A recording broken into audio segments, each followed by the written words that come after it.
So the first step of edges is the cross. Now, if you've seen my first video on layer by layer, then you should know this step, but I'll explain it again here. So the cross is very intuitive for the most part, so I'll give an example here. So we got this green-white edge piece that can be moved over here with a U move.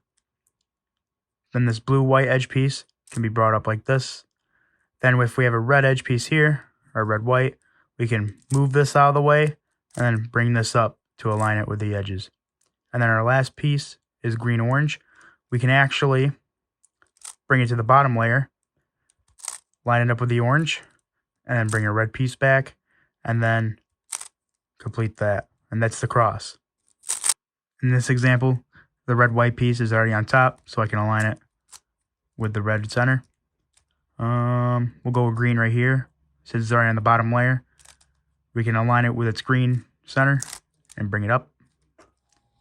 We'll go with this orange one right here. So what we can do here is misalign it with a U2, so they're opposites. And that since that's now an opposite, we can do a U2 to bring that back. This last one, bring it to any of these side edge pieces, and then like that. And so the cross is pretty intuitive for the most part. So with a little bit of playing around, you'll eventually find out and understand how it's done.